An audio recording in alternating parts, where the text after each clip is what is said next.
देखिए का बारे में मैंने यही बताया है।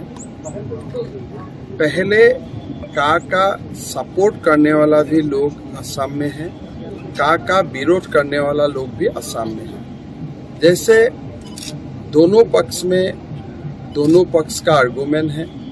असम का पहले भी एक कानून था, IMDT कानून। जब कोर्ट में गया था, कोर्ट ने फैसला लिया और कोर्ट ने ही वो कानून को रिपील किया।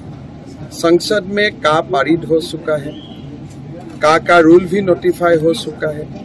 जो भी लोग का विरोध करता है वो अदालत जा सकता है। असम का स्थिति और असम का हालत खराब ना हो और असम एक पीसफुल स्टेट बने रहे, यही हमारा लक्ष्य होना चाहिए।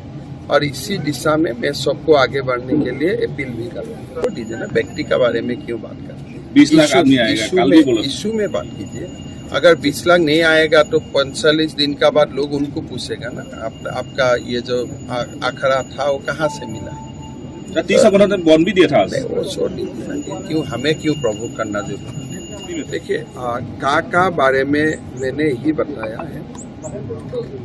पहले का सपोर्ट करने वाला भी लोग असम में है, का विरोध करने वाला लोग भी असम में है। जैसे दोनों पक्ष का आर्गुमेंट है।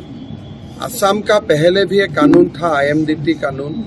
जब कोर्ट में गया था, कोर्ट ने फैसला लिया और कोर्ट ने ही वो कानून को रिपील किया। संसद में का पारित हो चुका है, का रूल भी नोटिफाई हो चुका है।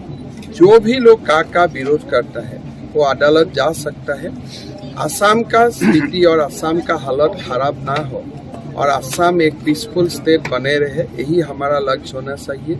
और इसी दिशा में मैं सबको आगे बढ़ने के लिए अपील भी कर रहा हूँ। तो दीजिए ना, व्यक्ति के बारे में क्यों बात करते हैं? 20 लाख आदमी आएगा, इशू में बात कीजिए। अगर 20 लाख नहीं आएगा तो 45 दिन का बाद लोग उनको पूछेगा ना, आपका ये जो आखरा था वो कहाँ से मिला है? 30 अगस्त में बॉन्ड भी दिया था। वो छोड़ दीजिए ना, क्यों हमें प्रभुत्व करना जरूरी है?